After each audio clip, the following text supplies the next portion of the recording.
예수님께서는 니고데모에게 모세가 광야에서 뱀을 든 사건을 이야기하면서 이렇게 이야기를 풀어나가지요. 모세가 광야에서 뱀을 든 것처럼 인자가 들려야 하리니 이는 믿는 자마다 영생을 받게 하려 하심이라. 모세가 광야에서 뱀을 든 것처럼, 그래서 그것을 바라본 자가 다시 살아났던 것처럼, 다 산 것처럼 인자가 들려야 하는데 내가 죽고 부활함으로 말미암아 나를 믿는 자는 다시 살아난다, 영생을 얻는다, 이 말씀을 하시는 겁니다. 그리고 이어나오는 말, 우리가 잘 알고 있는 하나님이 세상을 이처럼 사랑하사 독생자를 주셨으니 이는 저를 믿는 자마다 멸망치 않고 영생을 얻게 하려 하심이라. 멸망하지 않습니다. 영생 얻습니다. 멸망하지 않고 영생을 얻습니다. 하나님의 자녀가 되어지면 하나님의 보호를 받게 되고, 자녀이니까 천국을 상속받고, 살아가는 날 동안 하나님은 우리와 함께 하시고 지켜주시는 놀라운 영생의 삶, 죽어도 다시 삽니다.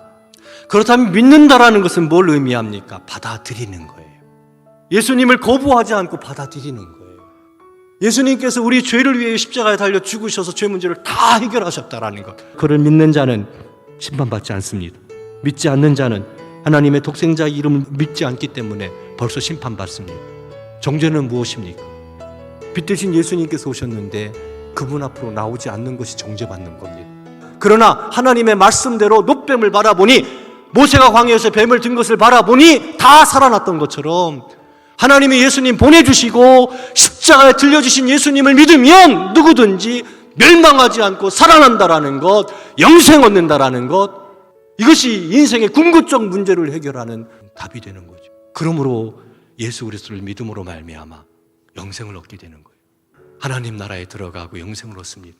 거듭남 다시 태어나는 건데 주님의 능력으로, 은혜로 십자가를 바라볼 때 우리가 영적으로 다시 태어나는 거예요. 그래서 하나님의 자녀가 되고 주의 은혜 가운데 거하는 복 있는 사람이 되는 거죠. 살다가 순간순간 그럴 때 있잖아요.